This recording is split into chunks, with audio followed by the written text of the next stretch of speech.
Good evening, ladies and gentlemen, and distinguished guests. Standing in for the rector of St. Thomas's, Father Mark Andrews, who's presently on sabbatical leave, it's my pleasure to welcome you to this year's Larkin-Stuart Lectures, jointly hosted by Trinity College and St. Thomas's Anglican Church. For those who don't know, this lecture series was created to honor two key figures who had a long relationship with both institutions and whose impact continues to be felt and treasured today. Canon Cecil Stewart, a Trinity College graduate, served as a priest at St. Thomas's for an astonishing 46 years, 25 of those as rector. However, his relationship with the parish started much earlier, when as a teenager he joined the Acolytes Guild at St. Thomas's, and it was there at St. Thomas's that he met and developed a lifelong friendship with his fellow acolyte Gerald Larkin. Larkin, of course, going on to become a very significant benefactor to St. Thomas's and Trinity College, both during his lifetime and after his death. The underlying vision behind the establishment of the Larkin-Stuart Lectures was the desire not just to create another lecture series, particularly not a purely theological series, but instead to create something of much broader scope which would attract a wide audience. The mandate officially defined prior to the inaugural lecture in 1969 was that the Larkin-Stuart Lecture would be given by an outstanding figure who will be given the widest latitude in the choice of subject matter, provided it is related to theology in the broadest sense. Over the years fulfilling this mandate, lectures have ranged from the likes of Elie Wiesel to Michael Ramsey to Northrop Frye to P.D. James to more recently Adam Egoyan. I now invite Trinity Provost Mayo Moran to introduce tonight's outstanding speaker.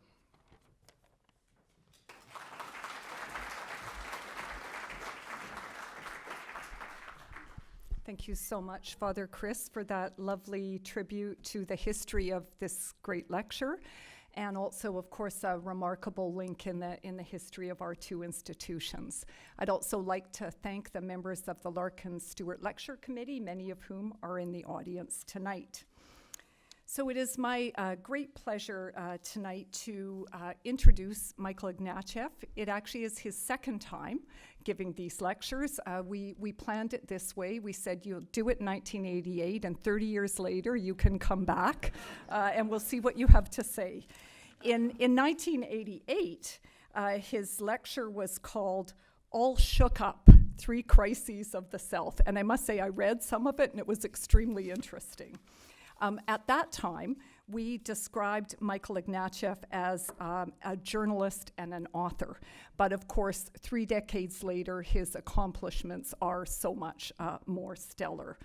First of all, as you know, he is a university professor, a writer, a former politician, and his most recent book, published in 2017, is, again, seems kind of appropriate to the Larkin-Stuart Lectures, The Ordinary Virtues, Moral Order in a Divided World.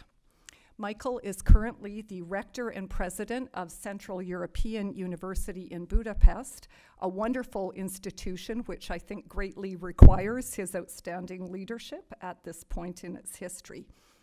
Among Michael's many books, I won't list all of them, but I'm a fan of many, The Needs of Strangers, a novel, Scar Tissue, fantastic biography of Sir Isaiah Berlin, The Rights Revolution, The Lesser Evil, Fire and Ashes, Success and Failures in Politics, and the list goes on, so forgive me for my brevity, Michael. You probably also know that following a very successful career in the academy, Michael boldly stepped into the world of politics, where he served as federal MP, leader of the Liberal Party, and leader of the official opposition. Among his many, many other honors, he has an astounding 11 honorary degrees. He served as the Centennial Chair at the Carnegie Council for Ethics in International Affairs and as the Edward R. Morrow Professor. This was quite a mouthful, this one actually, but I think it's very appropriate to what you're doing now. Listen, the Professor of Practice of the Press, Politics, and Public Policy at the Harvard Kennedy School. I think you probably require all of these things these days. We've been also very fortunate to have Michael spend quite a bit of time around the University of Toronto in the last few years. He's been a distinguished fellow at the Monk's School and has taught there. He's also been a senior resident fellow at Massey College. And I must say, one of my particular pleasures as Dean of Law was convincing Michael to teach human rights in the international sphere, which quickly became one of the most popular courses at the Faculty of Law. And so, Michael, it's a great pleasure to welcome you to Trinity College. I know a place that has very special resonance for you. We look forward to hearing you speak. And the topic, as you know, of Michael's lecture tonight is religion and the problem of consolation, a fitting topic, I think, not only for the Larkin-Stuart lectures, but also, I fear, for our time. Michael.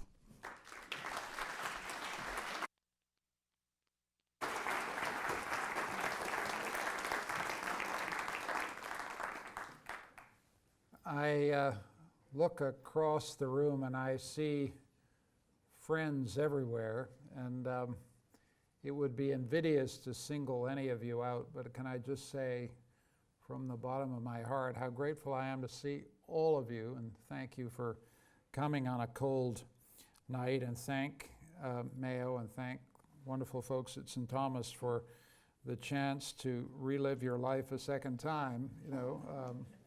I was here in 1988, 30 years ago, thanks to Elvis Presley, and did All Shook Up at that time. And thanks to, it's rather embarrassing to confess, I'd completely forgotten what those darn lectures were about, but there's a wonderful institution at Trinity called the Archive, and I don't know where the archivist is tonight. Is she here? Sylvia is there. Trinity has many outstanding parts of it, but one of them is the archive. And Sylvia rustled up the Larkin-Stuart lectures, so I was able to read them again and think, boy, did I write that?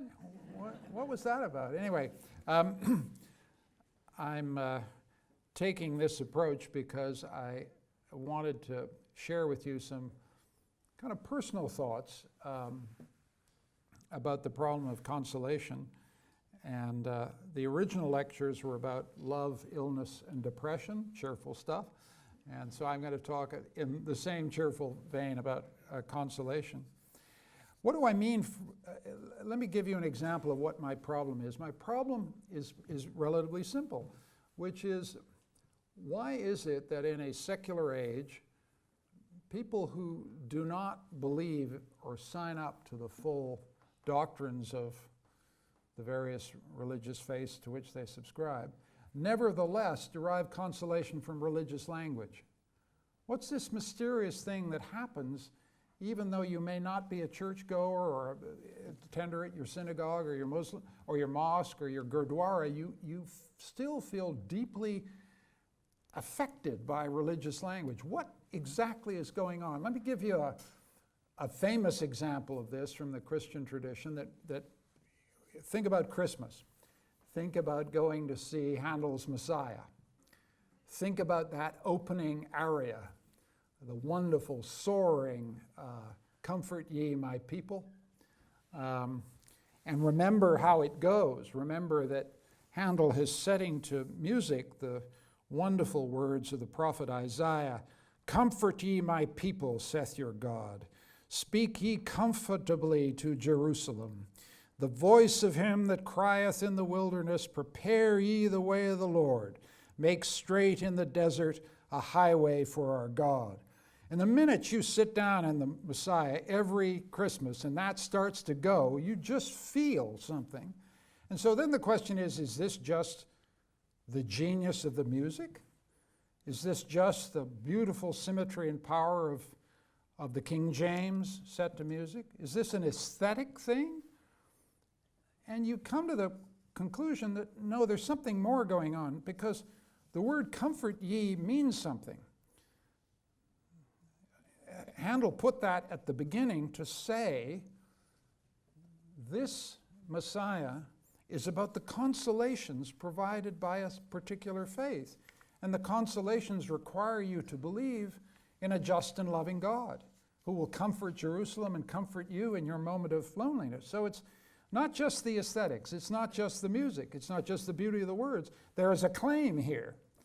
And part of what you find is I have a bit of a problem of religion. I don't want to dwell on this. This is not an exercise in autobiography. My problems with religion are kind of everybody's standard problems, which is that why does God allow so much suffering in the world? Why does God appear to watch as innocent people die and innocent people suffer? It's the standard problem, the theodicy problem, they call it. And yet, despite my quarrel, I'm not one of those angry atheists like Chris Hitchens, who somehow believes if we could just demolish the propositions, religion would collapse, right? That doesn't seem right somehow. Religion is not a structure of propositions. Religion is an experience of consolation. And so the consolation can endure and survive and prosper even when you have a quarrel with the propositions. That's the interesting paradox I wanted to explore with you. And it's a paradox in our time because for a very long time we've thought we've lived in a world in which religious faith is losing its power to console. We live in a narrative of what's called secularization. And we've been in this narrative for a very long time. Many of you will know this wonderful poem from Matthew Arnold called Dover Beach. The thing about this poem, and I'll read it to you a little because I just love it so much. The sea of faith was once too at the full, and round earth's shore lay like the folds of a bright girdle furled. But now I only hear its melancholy long withdrawing roar, retreating to the breath of the night wind down the vast edges drear and naked shingles of the world, right? Gives you a tingle. This incredibly influential image of faith receding like tide on a stone shingle beach. But remember, that poem was written in 1867, 150 years ago. We have been living in the sense that we're in the retreating roar of faith for a very, very long time. And then the paradox becomes, how is it that the consolations of religious faith have survived the retreating roar of faith? And just to add to the context, it's not simply that the consolations seem to be retreating. There's another thing going on as well, which is the angry, principled refusal of religious consolation has been a part of the Western tradition since the Enlightenment. I mean, my favorite example of that is a wonderful moment in which it happens in August 1776 in Edinburgh, when the great philosopher, probably the greatest philosopher in the English language, David Hume, lies dying of stomach cancer. And he's in the Edinburgh Old Town and New Town in one of those beautiful apartments. And he's visited by Adam Smith, one of his lifelong friends. And there's a famous conversation between Adam Smith and David Hume, which Adam Smith recorded in a lecture, in a letter that he published after Hume's death, in which he records Hume and Smith having this chilling conversation about dying, in which David Hume says to his friend, I've been wondering what to say when I meet Charon the boatman. Charon the boatman in classical mythology is the guy who escorts you over the river Styx. And David said, I've been thinking, Adam, what do I say to Charon, to the boatman? And I was thinking, he said, that I would say to Charon the boatman as I got to the shore, look, Charon, could you give me a little more time here because I'm working on eliminating the superstitions, the religious superstitions that cause so much suffering in the world. And Charon, David began to laugh, said, Charon would say, get into the boat. Just get into the boat. Superstition's not going to end anytime soon. Get into the boat. I'm rowing you across. And so David Hume, on the edge of death, is joking about the encounter with death. And Adam Smith then wrote a famous letter about this, saying this was the death of the most perfectly virtuous man he had ever met and the most courageous. And that death became a symbol to many people of how you would die unconsoled. You would die without, not aggressively, not angrily, but ironically refusing the consolations of the Christian, in this case, the Christian faith. So that's the setting here of our problem. That is, on the one hand, the retreating tide of religious consolation, the retreating impact of it on our hearts and souls. And then at the same time, the Enlightenment's kind of angry rejection of consolation. And so where do we stand now? And I want to now switch and look at one particular example of how religious consolation still works in a secular age by looking at one particular text, which many of you will know, the Psalms. And the Psalms are, if you're alone in a hotel and you reach for that Gideon Bible, the most important source of consolation is in the Psalms. And for 2,500 years, in concentration camps, in prisons, in moments of oppression and hardship, people have turned to the Psalms for consolation. I think everybody in this room knows Psalm 23. Though I walk through the valley of the shadow of death, I shall fear no evil. And those who've never stepped in a church in their lives can recite those lines and derive a certain mysterious sense of this incredible metaphor of walking through a valley where there's a dark shadow over you, but walking steadily without fear because you feel another presence. And that's mysterious consolation, despite the fact that you may have a quarrel with the whole proposition behind it.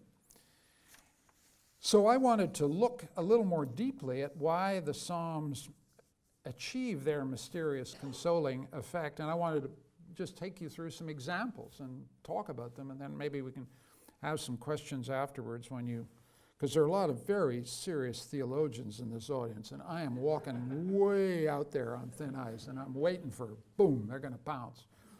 But that's partly why you do a lecture like this, so you learn. But why are the Psalms consoling, and why are they consoling particularly to an unbeliever who has a quarrel with God? I think the paradox for me is that the Psalms are consoling precisely because they say, I know what you feel. I have the same quarrel you do. This is a side of the Psalms that people don't, I think, give enough attention to. Because the psalmists, this is 2,500 years old, are interrogating God in a very personal way with exactly the questions that every doubter about religious faith asks themselves. Why do the innocent suffer? Why do the wicked triumph? Why does God allow injustice in the world? And so the consolation is very complex. The consolation is, they're telling it like it is. They're telling you doubt is integral to faith. They're telling you you're not alone. Everybody has felt this way for a very long time. Get used to it. Accept doubt as integral to the structure of belief itself. Don't walk around thinking there's somebody out there with perfect certainty. They want you to think about faith not as certainty, but as a constant, lifelong struggle with doubt and questioning. And there's something very consoling about that the longer you spend time with these people who were the psalmists. We have no idea. But they speak very directly to us because they speak to the anguish, I think, that is in many of our hearts when we think about those questions about why the innocent suffer and why the wicked triumph. Let me get into some detail, give you some examples of how this works. The Psalms have a customary structure of lamentation followed by affirmation. And you can't separate the two. We often just quote the affirmation part and forget the lamentation that precedes it. Let me give you the flavor of some of these lamentations.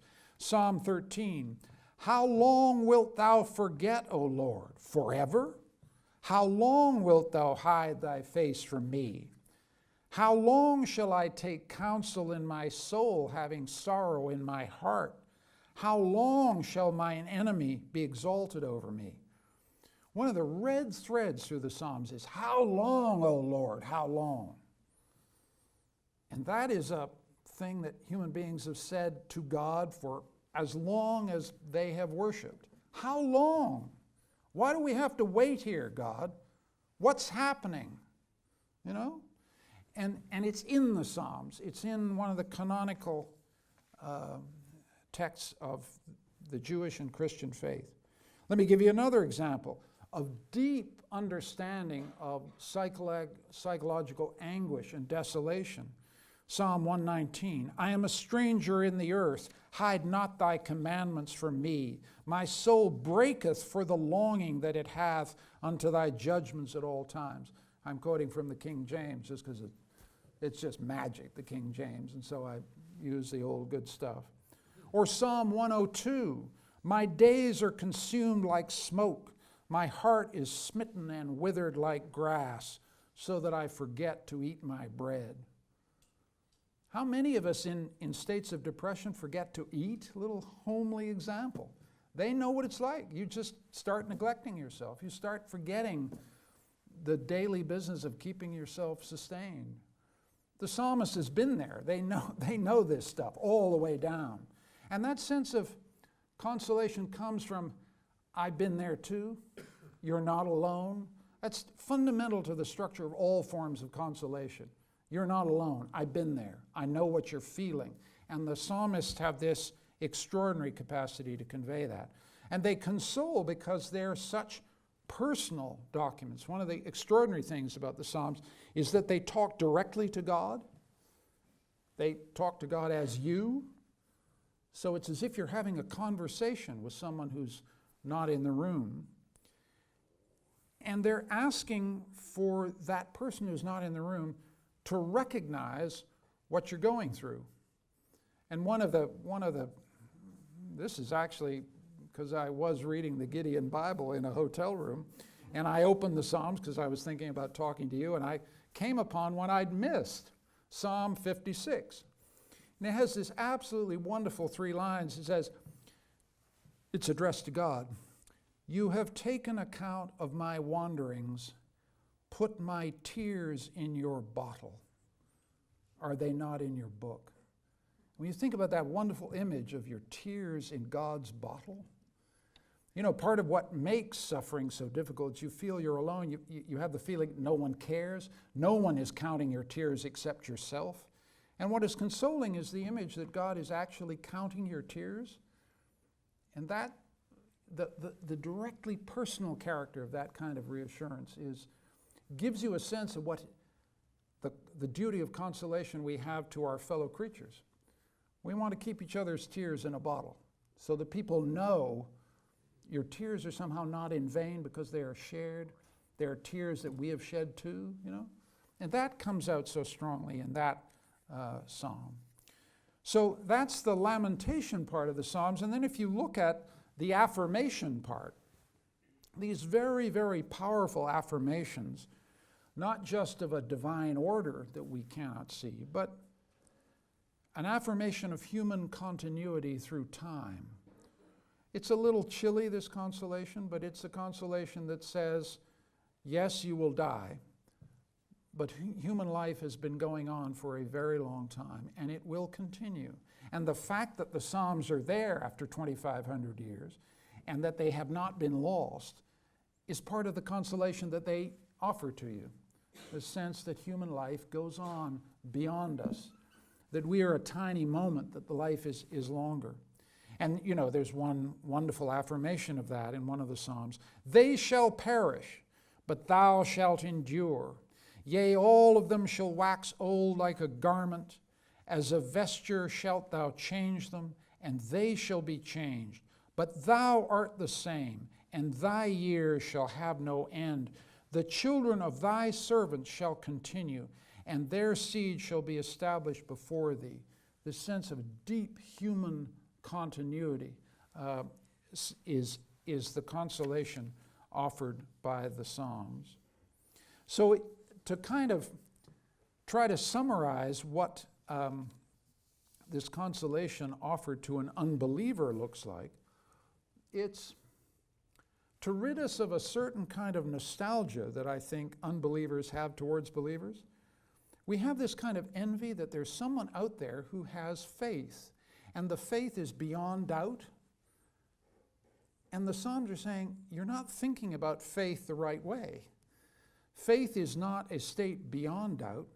Faith is a constant dialogue with doubt. It's the dialogue between lamentation and affirmation in the Psalms themselves. And that rids you of a certain kind of disabling sense that faith is impossible to me because I have doubts. The Psalms are saying, wake up. Faith is made possible by doubt. Doubt questions faith, and it is through the dialogue with doubt that faith establishes itself. You can only affirm faith if you've confronted doubt, just as you can only know what justice is if you know something about injustice. And the linkage here, I want to now shift again to the question of justice in the Psalms, because if that's the fundamental problem, that someone who has doubts, if that's the fundamental doubt they address, namely, why is God allowing the injustice of this world? We need to look a little bit at what the Psalms say about justice. And they say very clearly, we live in a very unjust world. But we know what justice is. The psalmist tells us what justice is. Defend the poor and fatherless. Do justice to the afflicted and needy. Deliver the poor and needy. Rid them from the hand of the wicked. But the psalmists do not spare us from the irony that then results. We know painfully what justice is. The psalmists do not offer us a vision of a relativist world in which justice is a little unclear. They're saying, we know what justice is. The anguish of living is to know what justice is and ask yourself, why isn't God acting to make this world more just? How long, O Lord, how long? Why do we have to wait, knowing what justice is?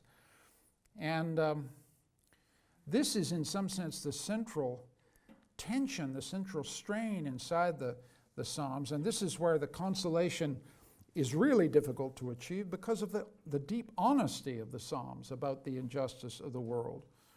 And there's some extraordinary passages in which, let me give you one, because as you can tell, I just love quoting the King James. The kings of the earth set themselves, and the rulers take counsel together against the Lord and against his anointed, saying, let us break their bands asunder and cast away their cords from us. But he that sitteth in the heavens shall laugh. The Lord shall have them in derision. One of the oldest images of comfort in the Psalms is the idea that in an unjust world, God sits there laughing at the rulers of the world, laughing at the arrogant thieves who preside over our destinies, laughing at the politicians, laughing at the thugs, laughing at the kings, the princes, and their pomp. But it's a very, very bitter consolation to know that God is laughing at the people who oppress you, right?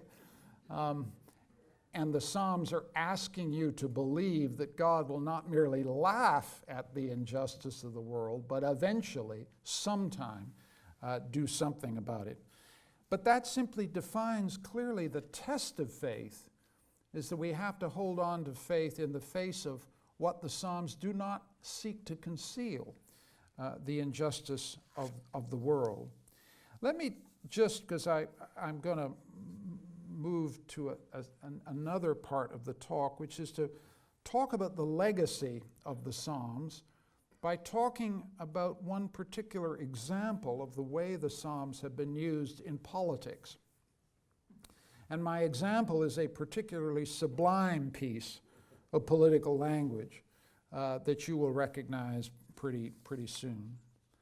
But the language of the Psalms about justice has been absolutely foundational to Western politics.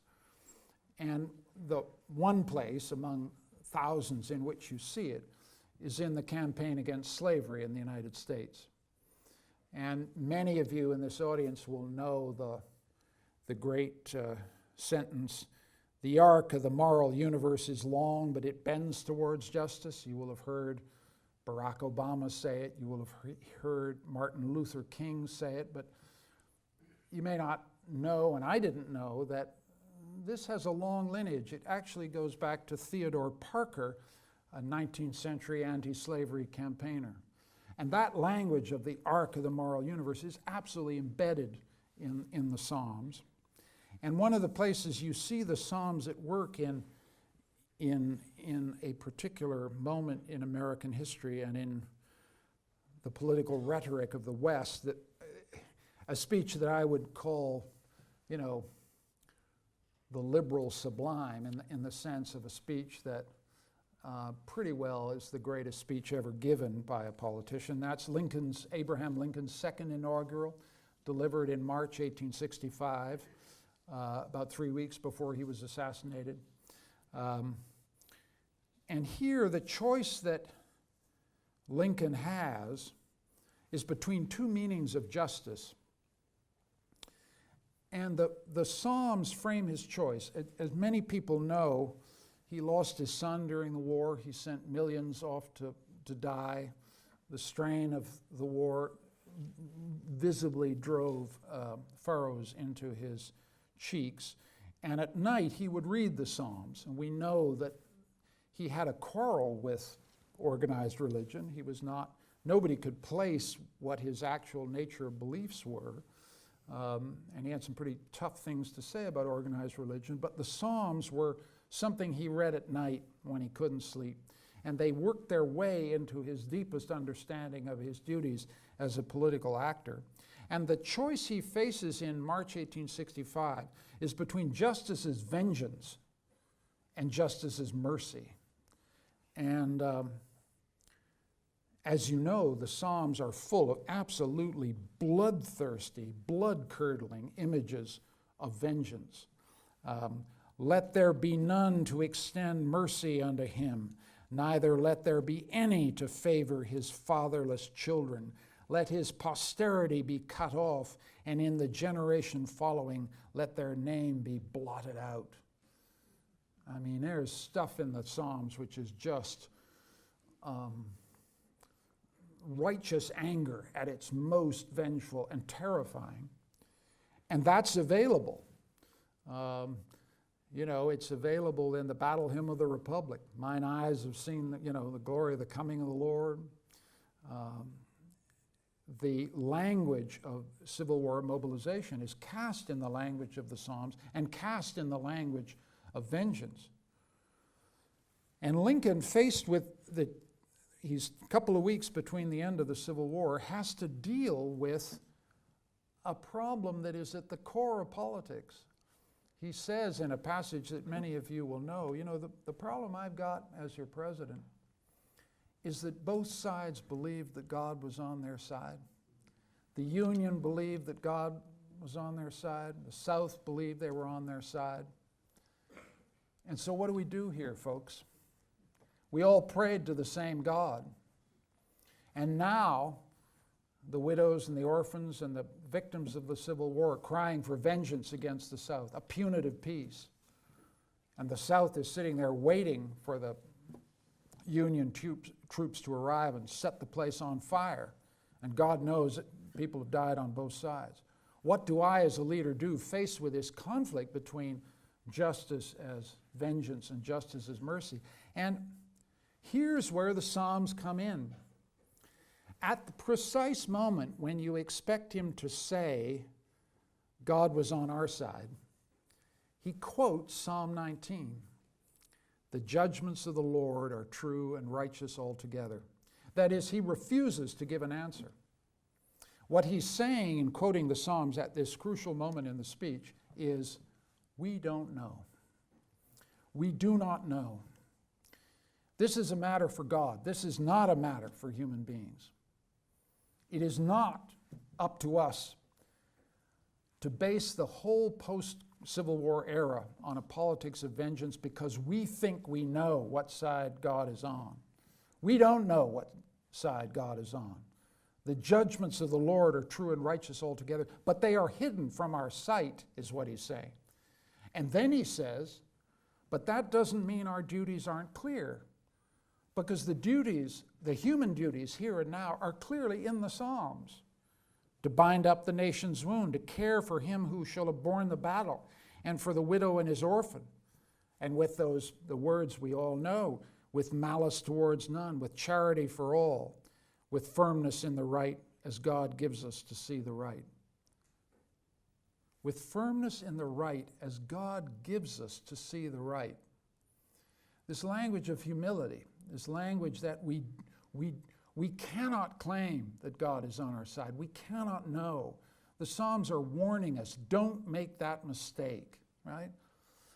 And when you don't make that mistake, you create a space for magnanimity. You create a space for mercy, because you're no longer certain that God is on your side. That is what Lincoln is pleading with his countrymen and women to understand.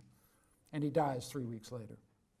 So I learned a lot watching Lincoln work with the Psalms and see how it delivers a kind of wisdom that I think you only have access to if you think deeply about what the Psalms have to tell us here and now.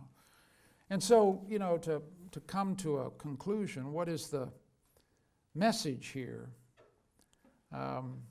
Thinking as Lincoln saw the Psalms, faith commands nothing, and faith delivers no certainty whatever. We still have to choose, he's saying. We still have to choose what justice means. Does it mean vengeance? Does it mean mercy? That responsibility is ours. God will not give us a sign. And to pretend that God will give us a sign is the kind of arrogance that leads to horrible, vengeful, terrible politics. That's one message. The other message that I think I've evoked earlier is we're not alone. The doubts we have in 2017 are the doubts they had 2,500 years ago. It's all there in the Psalms. We're not alone. These doubts are intrinsic to being the kind of creatures we are. To be alive is to question the justice of God's world. And the final lesson is, I think, this great lesson of Lincoln about humility. That is, the crucial thing to understand is that there's a view of human life that is withheld from our sight. If we believe in God, it's in God's possession. If we don't believe in God, we can't get there anyway. We're human beings. We cannot see fully. We know our duties clearly, but we cannot claim that history is on our side, that God is on our side. That knowledge is withheld from our sight, is what the Psalms say over and over again. And that seems to me an important thing for us to understand, because it helps us to stay immune from various forms of righteous, religious, and non-religious certainty. So we want to see ourselves as God sees us, that is, as the fallible creatures we are. And we want to choose mercy over vengeance. And we want to leave vengeance to God. So thank you very much.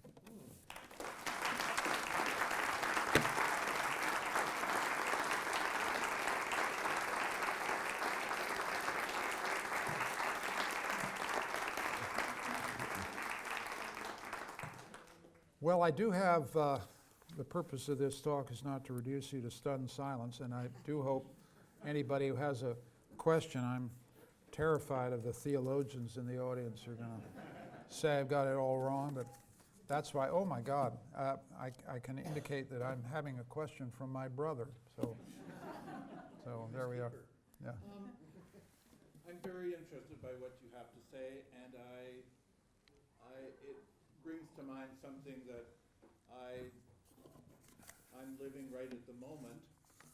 because I'm studying and teaching the prophets to the kids in school.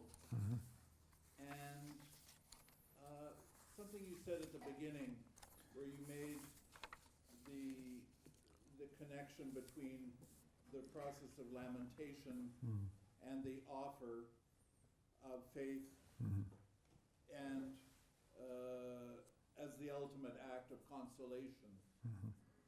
And I believe that to be fundamentally true, but I find your use of the term lamentation brought me to the teaching that I'm doing about Jeremiah, right? And the problem that I have is that Jeremiah devotes chapters and chapters and chapters and chapters and chapters and chapters to the Lamentations, which are basically a rant, a tirade about the hopelessness of the human spirit, God's vengeful attitude. God despises us. We are not worthy to be considered.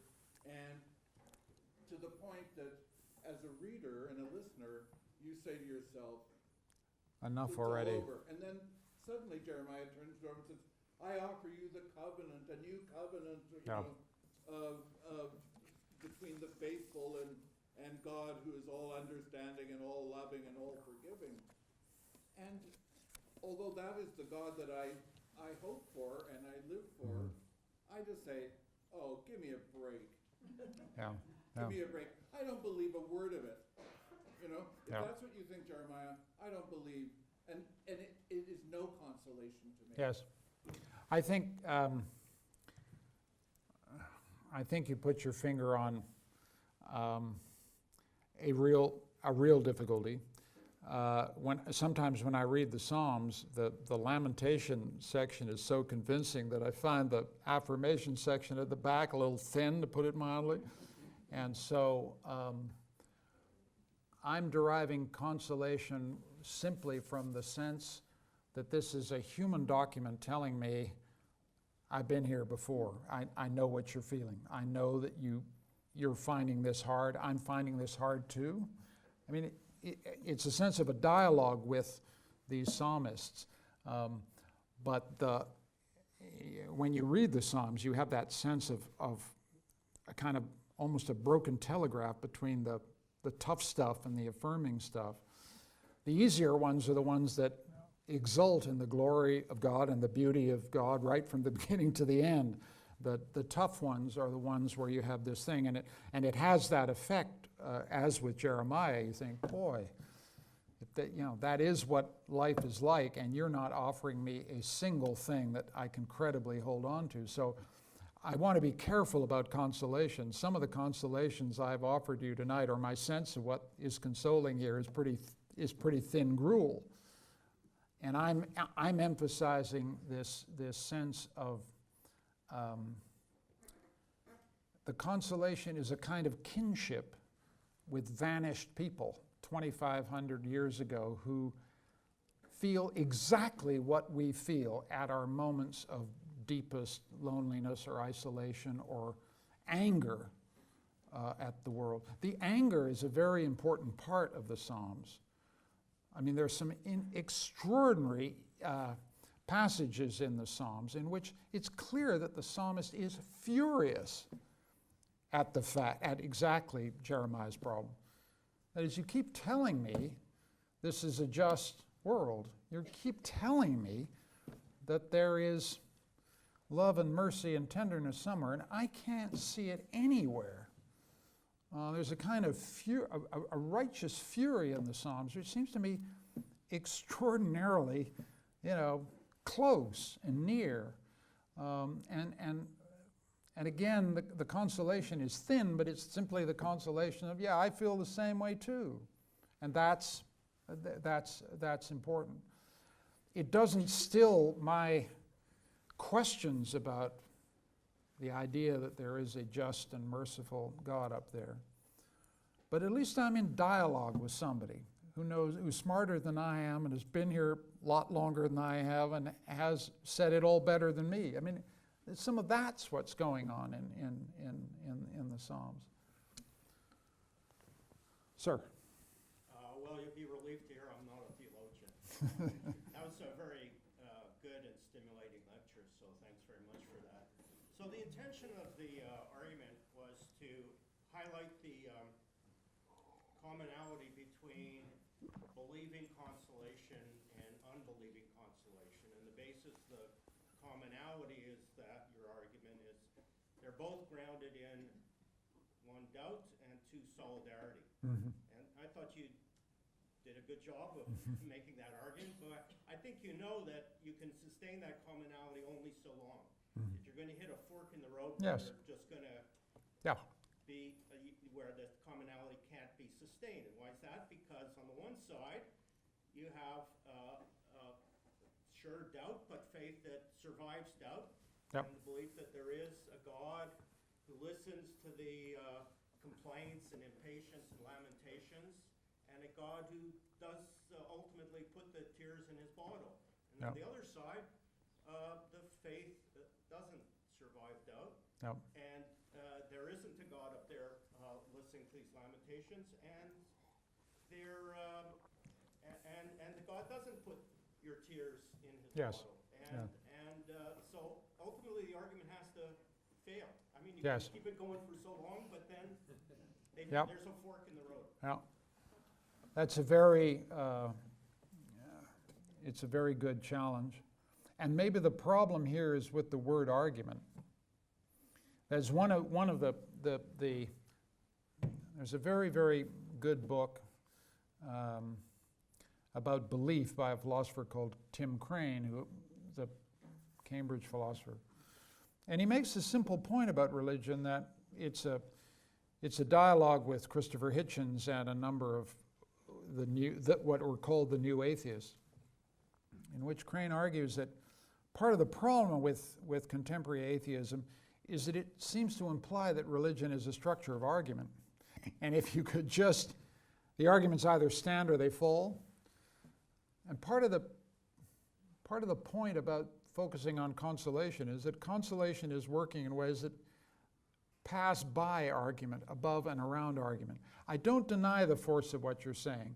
And at a certain point, I come out at the end of the lecture saying, I'm still not there. At the fork, as you describe it, I'm going left, and people I'm very fond of in this room are going right, you know. And the elucidation I've derived from the Psalms, and the inspiration I've derived from the Psalms, is making me think again about what the destination is here. Because the destination, if you take a fork to the left which ends in faith, I always thought that that destination looked like certainty, almost in the sense of argumentative proof. And the psalmist is saying, forget about it. That's not what faith is going to look like. It's not going to look like certainty. It's not going to feel as if you've got a deductive proof that's all lined up. You're going to be in some other place in which you feel that in the dialogue with your own internal doubt, your own internal struggle, your own internal reverses, you're going to have faith that you can get through it. This is a matter not of propositions or argument, it's a matter of will. It's a matter of volition. It's a matter of stuff that isn't caught by argument. And so there's some way in which the philosophical and often what the new atheists call the kind of critique of religion mistakes what religion is as a structure of argument. And the Psalms are suggesting it's not a structure of argument. It's a dialogue inside you, very deep, between sources of belief and sources of doubt, sources of anguish and sources of affirmation. And that's what it is to live a life that is properly religious. It's not the only definition of what it is to lead a religious life. I'm sure there are other calmer, more serene versions that I don't know how to approach.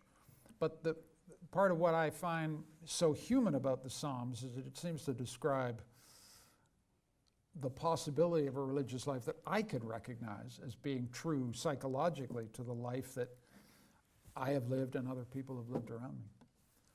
I don't know. There's going to be no justice here. I don't know. I'm going to go down here, and then I'm going to go up there, and yeah. Well, I wonder as I listen to you, whether we get consolation from things like the Psalms, because as part of our higher nature, or one of the better angels of our nature, we have the capacity for consolation. And the language is elevated, whether you have music or the Psalms with the King James Version, you keep making the point, that's the version. Yeah. And maybe that consolation goes beyond argument, goes beyond doubt or faith. It touches us because we have that capacity to be touched. Yes, I think there's no question that the reason that consolation is such an interesting question is that it seems to illuminate something quite deep about us as human beings. I make a contrast between comfort and consolation. I didn't do this in the talk because, you know, when you comfort a child who's crying, you know, it's sometimes verbal, but it's mostly just you put your arms around them, you hold them tight. We do a lot of comforting of each other and yet we also know that to be comforted is not to be consoled. They're quite distinct. You can be comforted at the loss by a friend can comfort you on the death of someone you love, but you're not consoled.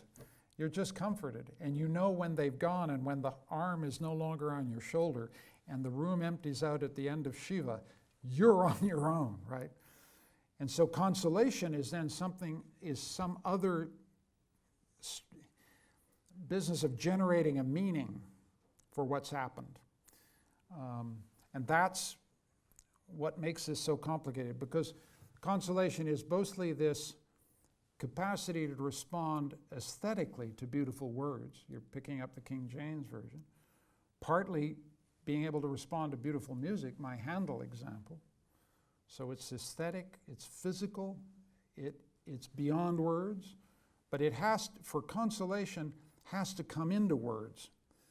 It's not like an arm around your shoulder and a hug. It's something else which says, I can go on, this experience is meaningful, other people have had this experience, this is the meaning they have derived from it.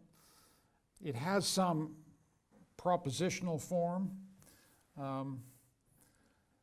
and we're the only animals that, other animals comfort, but we're the animals that console. And we don't quite understand what it is we're doing when we feel consolation and when we see people who are consoled. And some of our uses of consolation are very reductive. You know, we all know about the Consolation Prize. It's kind of, you know, when it didn't work out and, you know. And I watched that with great attention, of course, and in the, I've watched beauty contests where, you know, they give the prize to the third winner and then the second winner and the first, and the third winner has to muster a smile and the second winner, you know. So some of our uses of consolation are a little reductive and not, but when you get deep and start thinking about what the Psalms say about consolation, you begin to see something about who we are as people that seems to me mysterious and interesting and important. Back row, right up at the back. I'm not a theologian either. You mentioned consolation, and my first thought, good Latinist that I am, was of Boethius, who, if you don't know, he was a late antique philosopher, not especially religious, but he was a follower of Plato. And I suppose it's not really a question, but I was wondering if you could comment on the notion that consolation is useful not just in terms of sort of the breakdown of faith, but also the breakdown of meaning or understanding more generally. Yes. Well, again, I've been walking into stuff that I am no expert on. There must be, in addition to my difficulty with theologians, there's probably a classical philosopher who's going to go, oh my God, he's messing up Boethius. All I know about Boethius is that he wrote the Consolations of Philosophy. in the form of a dialogue with Philosophia. And he writes it in a prison cell. It's an extraordinary thing in kind of 526, 527 AD. The Roman Empire is kind of falling apart. He is a Roman who serves one of the Gothic kings, and the Gothic king turns on him and throws him in prison. And it's in prison that he seeks the consolations of philosophy, basically by reading all the classical texts, remembering some of them, and trying to begin to conjure up. He produces the meaning, this is relating to my previous one, he produces the meaning that allows him to sustain himself through torture, imprisonment, suffering, and eventually his death. And so it's a kind of almost limit case of how one person alone, working with the entire classical tradition in his memory, consoles himself for an absolutely intolerable fate, and so not surprisingly, we've been reading Boethius's Consolation philosophy ever since. Again, slightly like the Psalms, because if he could do it, we can do it. Do you know what I mean? I mean, this is part of the consolation that when we talk about the fork, I don't go left towards faith, I still go right towards doubt. But one of the things that the Psalms teach me, the way Boethius teaches me, is the deep continuity, the enduring continuity of human reflection on these things, and how incredibly important it is right now in 2017 to keep us all going. I mean, the most disabling and terrifying experience is this feeling of being alone. No one has ever felt these feelings. No one has ever understood them. And this is, I teach in a university. This is what we have to do. We have to make sure that this stuff is out there so the next generation understands that these are resources they can turn to. And none of them are a magic wand, and none of them are a happy pill, right? None of them absolve you of the responsibility you have as a human being to generate the meanings that allow you to sustain your life and your purposes. But boy, Boethius can help you on a wet and windy Friday night, So there you go. Sir, here comes the theologian. I confess, I'm one of the but your very last line echoed a well-regarded theologian, Miroslav Volf, on what the Psalms are all about. He says, Psalms teach us that rage belongs to God. Right? Oh. On the point where we started with this mysterious switch from the lament and the rage at injustice to consolation. Isn't that perhaps what the Psalms are trying to encourage us to understand? And I guess consolation is not a happy pill, or politics and justice is not revenge. Right? It's that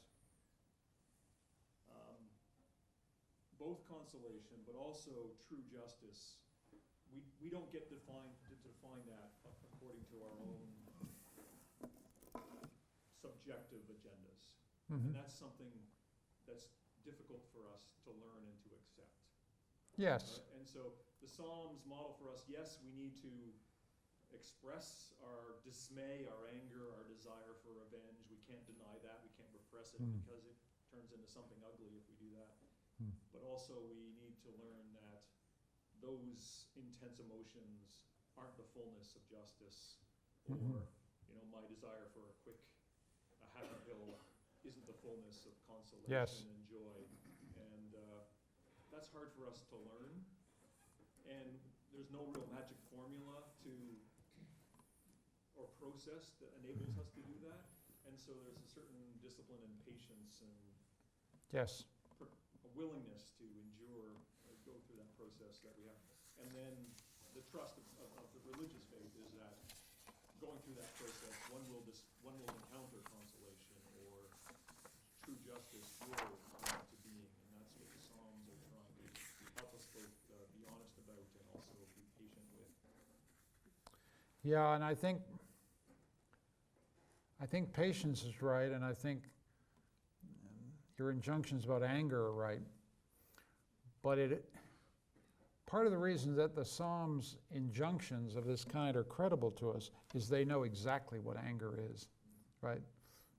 Part of what makes advice, when you get advice from someone, it's credible if you think they've been there, they know they know what this stuff is really like. Part of what makes the psalmist someone you can talk to is you do have a feeling they've been there. You have a sense of recognition. That is, I think, one of the things that works. And some of it's a literary effect. Some of it's just the power of language itself. And again, some will take the fork left and some will take the fork right. But whatever fork you take here, please read the Psalms. Thank you for listening.